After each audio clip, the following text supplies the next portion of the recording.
Hi there, today we're going to study a very instructive opening trap that was played a long time ago by German leading player Siegbert Tarrasch. And the amazing thing about this trap is that Tarrasch had prepared it before playing this game, and the whole idea of the trap involves playing 11 good moves in order to win the game.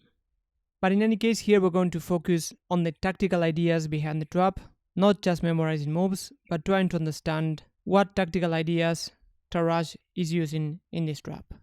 So let's get started with the game. Tarrasch is playing as white against Georg Marko. After e4, e5, knight to f3, and knight to c6, Tarrasch played the move bishop to b5, and we get a Ruy Lopez or Spanish game. And here in this position, black played a move which nowadays is not very common amongst the top players, but at that time was more popular, and it is probably the most natural reaction to the move bishop to b5. So here white is putting pressure on the knight on c6. That's why the move d6, overprotecting the pawn on e5, which is being attacked by the knight, makes a lot of sense. This opening is very vast. Here black has a lot of options. Knight to e4 is very common. a6 is also an idea. But here we're going to focus on this move, which is called the Steinitz variation, named after a former world champion. And here white played the move d4, putting pressure on the center.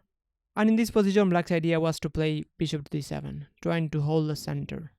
If black takes on d4, after knight takes, in this position, white gets a slight advantage and a very comfortable position. White gets more control over the center. Now there's a threat to take the knight on c6, which is pinned. And after bishop to d7, here white has many ideas. Taking on c6 is an option, but there's also the idea to play knight to c3, and then develop the bishop to e3. For example, after g6, play bishop to e3, and after bishop to g7, queen to d2, with the idea to castle long, or to trade bishops on h6, after black develops the knight. For example, after knight to f6, here white could take on c6 with the bishop, and in these positions black normally captures with the pawn, trying to keep the two bishops, but here white gets a better pawn structure in return. And in this position white can try bishop to h6, planning to trade this bishop, and then castle long, planning to attack black's king if black castles short. So taking d4 is possible. White normally gets a slight edge there, but bishop to d7 is an interesting idea to keep the tension in the center. And here there's the recurrent idea of trying to win the pawn on e5. After taking the knight and bishop takes, we see that this pawn on e5 now can be captured, but in return black gets counterplay against the pawn e4. This is going to be the main thing about this opening line, and in this particular position white could definitely develop, for example, with knight to c3 and defend the pawn. That's quite playable. But if white takes on e5, white is not getting anything in return. White might even risk getting a worse position. After pawn takes, for example, if white takes on d8 and rook takes, taking on e5 is not a good idea, because after bishop takes, we see how this bishop is now quite strong. Black gets the two bishops, and the position is quite open, so black is even the one having an advantage in this position. So taking on c6 directly wouldn't get anything for white, but it's important to know that there's this tactical idea in the air, because as we see later on in some lines, this might be a good idea. So it's quite important to always have an idea and then make sure that it works with concrete lines. So here white played the move knight to c3, overprotecting the pawn on e4. As we saw in some lines, that pawn is hanging. And similarly, black continued with the move knight to f6, putting pressure on the pawn on e4. And here in this position, white castled. Again, if white takes on c6, and then after bishop takes, black is just getting counterplay against the pawn on e4, and white is not winning a pawn in this line. That's why here white decided to castle, and here black played the move bishop to e7. Again, if white takes on c6, after bishop takes, white is not winning a pawn, but here white played a very poisonous move and played the move rook to e1, which might look like a very quiet move because the rook on e1 doesn't seem to be allowed, the e file is not open, but the idea is to overprotect the pawn e4, and surprisingly this rook might even have ideas to attack the bishop on e7 as we'll see later on. So here in this position, black fell for the trap and castled short.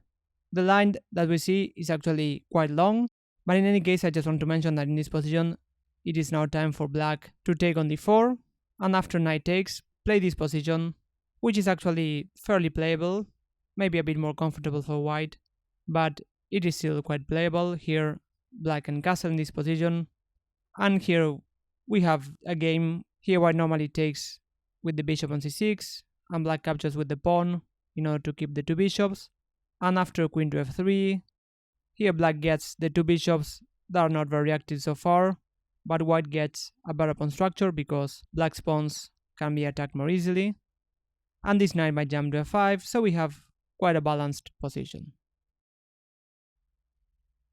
So in this position now, white punished black and play the move d takes e5.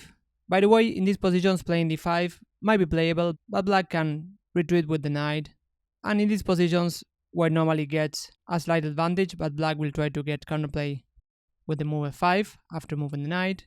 So this is playable, but not the refutation of the move short castle by black.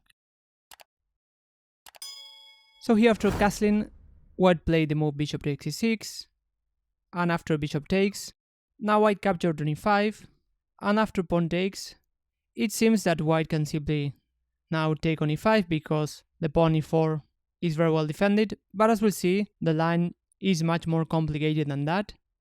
First of all, here white has to trade queens because taking the pawn on e5 directly wouldn't work, because after queen takes, either the rook or the knight will have to move, and now the pawn e4 can be captured, so here white is not getting anything in return. That's why white traded queens, and here the most natural way to capture is with the rook on a8. We're gonna check the other capture with the rook on f8, and if black captures with the bishop, then after knight takes e5, white simply gets an extra pawn, but after taking with the rook, here in this position, white played knight takes e5, and it seems that white simply got an extra pawn. But here black insisted with this idea of taking the pawn e4. Black had to capture with the bishop because the knight was planning to capture the bishop on c6.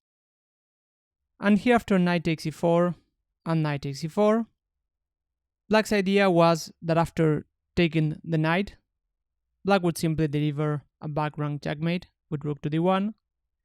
White could play rook to e1, but after rook takes e1, we simply get a checkmate. But white saw this idea and played the move knight to d3. Now we plan to take on e4, and the problem is that the knight cannot move because it is pinned, since the bishop on e7 would be hanging.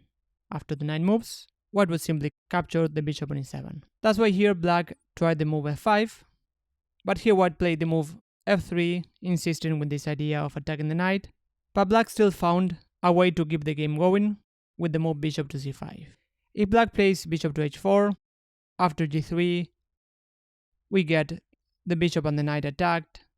Black might try to give a knight for 2 pawns, but in this position, white is having a much better position. Black doesn't have compensation for the piece. That's why black tried the move bishop to c5, giving a check.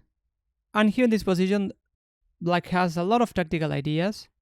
For example, moving the king might be an idea, since after moving the king, for example to h1, both the knight and the bishop are under attack. But here black could play knight to f2, giving a check, and after we get some trades, black is doing perfectly fine.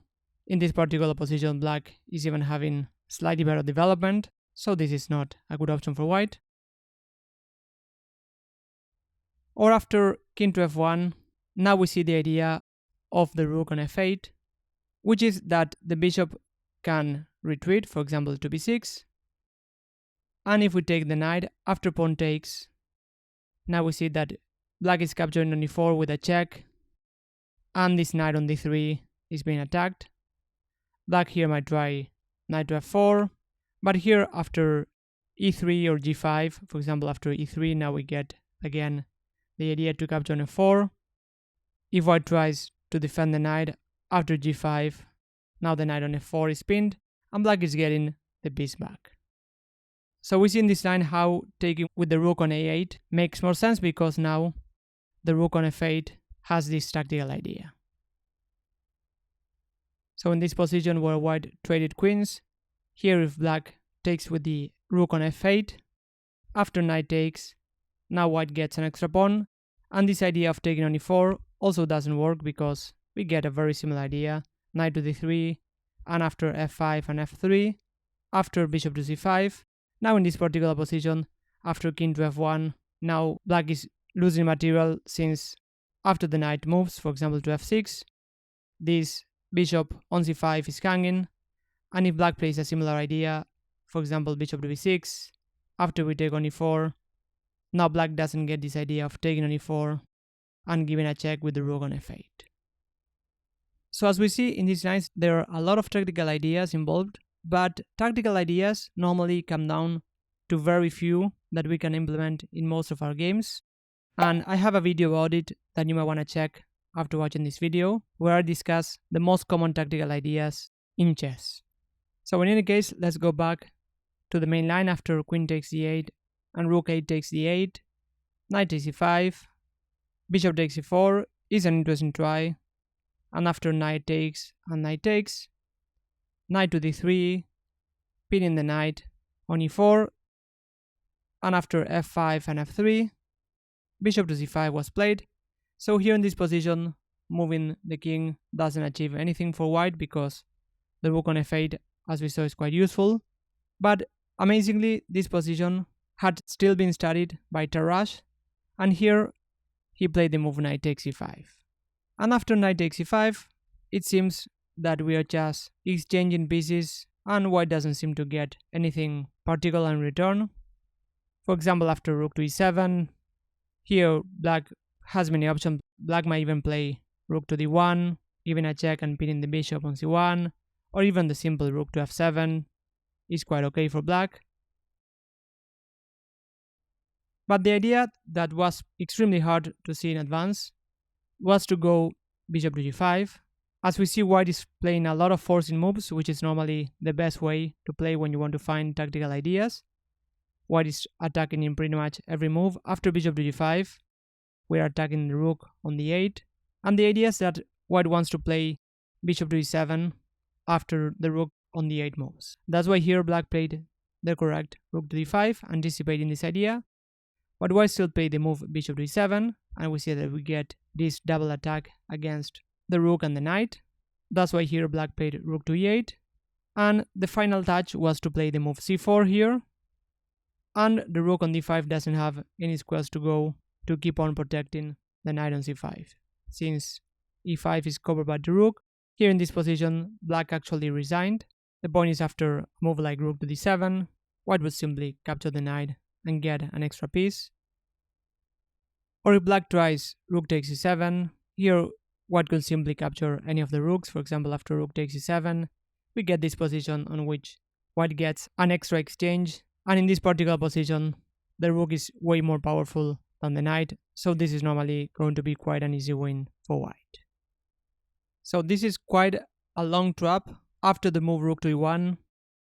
If we go back to this position where white played this very poisonous move rook to e1, the whole idea of the trap was not as simple as just taking on e5. As we saw, there was this idea to pin the knight on e4.